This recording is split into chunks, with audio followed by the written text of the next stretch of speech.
Kaleshwaram formula ఈ race కేసులు అరెస్టులు ఎవరి చేతిలో ఉన్నాయి? కేంద్ర ప్రభుత్వం చేతిలోనా, రాష్ట్ర ప్రభుత్వం చేతిలోనా? ఈ కేసుల్లో కేసీఆర్, కేటీఆర్, హరీష్లను కాపాడుతోంది ఎవరు? కేసీఆర్ కేంద్ర ప్రభుత్వం మధ్య క్విడ్ ప్రోకో ఉందని, అందుకే కేసీఆర్ కుటుంబంపై చర్యలు తీసుకోవట్లేదని రేవంత్ ఆరోపణలు చేస్తే, ఫోన్ ట్యాపింగ్ కేసులో బీఆర్ఎస్ను రేవంత్ రెడ్డే కాపాడుతున్నారని అంటున్నారు బండి సంజయ్. తెలంగాణలో కాంగ్రెస్ పార్టీ అధికారంలోకి వచ్చి 2 ఏళ్లకు పైగా గడిచిపోయాయి. 2 ఏళ్ల తర్వాత కూడా కాళేశ్వరం ఫార్ములా ఈ రేస్ కేసు చుట్టూ తెలంగాణ రాజకీయం నడుస్తోంది. రాష్ట్రంలో మున్సిపల్ ఎన్నికలు జరుగుతున్న తరుణంలో కాళేశ్వరం ఫార్ములా ఈ రేస్ కేసులపై సీఎం రేవంత్ రెడ్డి, కేంద్ర సహాయ మంత్రి బండి సంజయ్ పరస్పర విమర్శలకు దిగారు. కేసీఆర్, కేంద్ర ప్రభుత్వం మధ్య క్విడ్ ప్రోకో ఉందని, అందుకే కేసీఆర్ కుటుంబంపై కేంద్రం, బీజేపీ చర్యలు తీసుకోవడం లేదని ఆరోపణలు చేశారు సీఎం రేవంత్. 6 నెలలైనా కాళేశ్వరం కేసులో సీబీఐ ముందుకు వెళ్లడం లేదని, ఫార్ములా ఈ రేస్ కేసులో కేటీఆర్ ను ఈడీ అరెస్టు చేయడం లేదన్నారు. కాళేశ్వరం ఏటీఎం గా మార్చుకున్నారు, 1000 కోట్ల రూపాయల అవినీతి జరిగిందని మోడీ గారి నుంచి అమిత్ షా వరకు చెప్పారు. Be mine with the Joy Alucas Be Mine Heart to Heart Valentine's collection.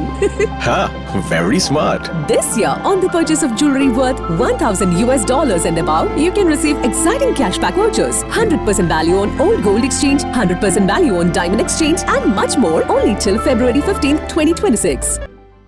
Kishan Reddy గారైతే ఒక అడుగు ముందుకేసి అసలు కాళేశ్వరం కేసు సిబిఐకి అండి 48 గంటలలో వాళ్ళని అరెస్ట్ చేసి లోపల పెడతా, నీతో చేతనైతే లేదా రేవంత్ రెడ్డి గారు అన్నారు. ఓయబ్బ కిషన్ రెడ్డి పైల్వాన్ బయలుదేరండి, ఏదో అయ్యేటట్టు ఉంది, 6 ప్యాక్ ఉన్నది సార్, మొత్తం ఒక గుద్దుకే ఖతం చేసేటట్టు అని చెప్పి, ఓకే సార్ మంచిది, నువ్వు బలవంతుడి కానీ అని ఇచ్చిన 6 నెలలు అయింది. ఎక్కడుందే ఫార్ములా ఈ రేస్? ఈడీ దగ్గర ఉంది, ఎక్కడుందే? ఎందుకు ఈడీ వాళ్ళు కేటీఆర్ని అరెస్ట్ చేస్తలేరు? ఎందుకు హరీష్ని కేసీఆర్ని సిబిఐ విచారణ కన్నా పిలుస్తలేదు?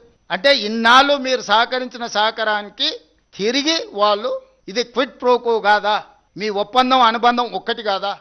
అయితే సీఎం తన చేతకానితనాన్ని తమ పార్టీపై రుద్దుతున్నారని కౌంటర్ ఇచ్చింది బీజేపీ. సీఎం రేవంత్ రెడ్డే ఫోన్ ట్యాపింగ్ కేసులో బీఆర్ఎస్ ను కాపాడుతున్నారని, కాంగ్రెస్ ప్రభుత్వం వచ్చాకే ఈ కేసులో నిందితుడి ప్రభాకర్ రావు అమెరికాకు వెళ్లిపోయారని బండి సంజయ్ విమర్శించారు. ఫార్ములా ఈ రేస్ కేసు కూడా రాష్ట్ర ప్రభుత్వం సీరియస్ గా పట్టించుకోవడం లేదన్నారు బండి సంజయ్. ముఖ్యమంత్రి గారు చేతకాంతరం అంతా ఇంకొని నిలుపుతాడు. ప్రభాకర్ ఎవరినప్పుడు వేడు, ఎవరినప్పుడు ఇక్కడి నుంచి వారిపోయింది పర్వాలేదు.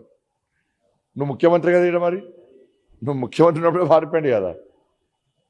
ఇలా కనీసం కౌంటరు, సుప్రీంకోర్టులో కౌంటర్ చేసేటువంటి దమ్ము లేదు మీకు. కాళేశ్వరం ఫార్ములా ఈ రేస్ కేసులపై రేవంత్, బండి సంజయ్ పరస్పర ఆరోపణలు అలా ఉంటే, బీఆర్ఎస్ నేతలను కాపాడుతున్నదెవరనే చర్చ రాజకీయ వర్గాల్లో జరుగుతోంది.